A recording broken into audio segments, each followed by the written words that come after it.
Welcome to DEFCON 3. I'm KT McFarland. The United States and our allies are trying yet again to make progress in talks with Iran over their controversial nuclear program.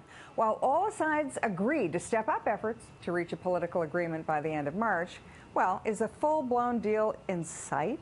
Joining us with reaction is Dr. Michael Ledeen from the Foundation for the Defense of Democracy. Thanks for joining us, Michael.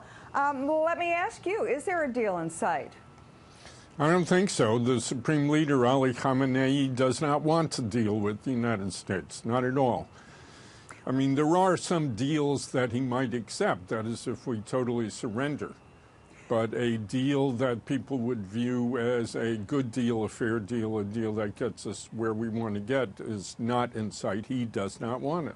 Okay, so no deal. Then what does that mean? Where are we if there is absolutely no deal, if these negotiations just stretch out, stretch out, stretch out? Does Iran get nuclear weapons? Iran may get nuclear weapons. I'm not so smart that I know all the details of what they are doing. But all the news we get out of Iran suggests that they're speeding ahead as desperately and as fast as they can. And what happens if there's no deal? I suppose the administration will want to continue as before.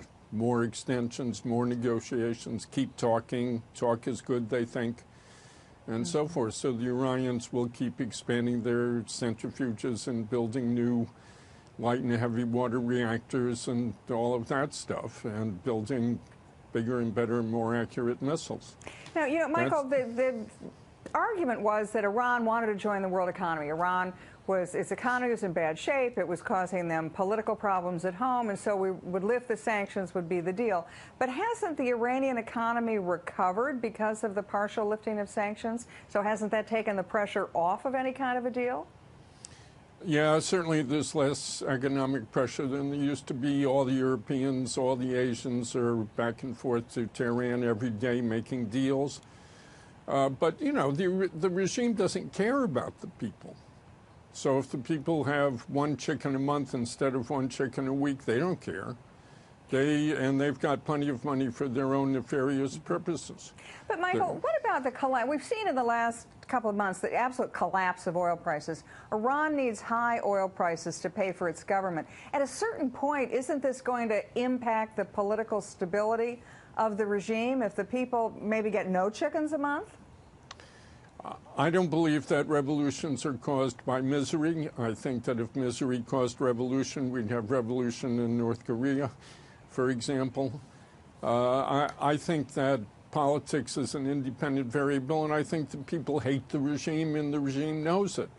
And I don't think the level of income is going to be determinant. I think it'll be other things. I think it'll be political things. I think it's if the opposition ever starts getting support from the Western world.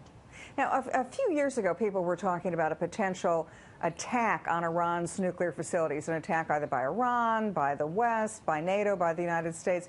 Do you think that is still an issue? We say it's on the table, but do you think it's realistic? I've always believed that if the day ever comes that the head of Israeli military intelligence tells the prime minister, we've got 2 months or 3 months or something like that, that Israel has to act. As to the rest of the Western world, I don't believe there's any inclination to do anything. So let's take it to that point, and if Israel does, as you say, feel that it's got 2 months and then it acts in that 2-month period and attacks Iran, then what happens? Depends how they attack, how effective the attack is, and what the political fallout from the attack is, and nobody knows that. So it sounds like we're entering another just wait forever period with negotiations in Iran. Look, the main facts are that the regime is not stable. There's lots of infighting going on. The Supreme Leader is sick and probably dying. The various factions, and I can get you up to 7 or 8 or 9 different factions inside the regime, they're all fighting each other like topsy. The war in Syria is producing a lot of Iranian casualties. The Iranian people don't like that. Parts of the military don't like it. It's very explosive. Don't forget that Machiavelli said that tyranny is the least stable form of government. Well said.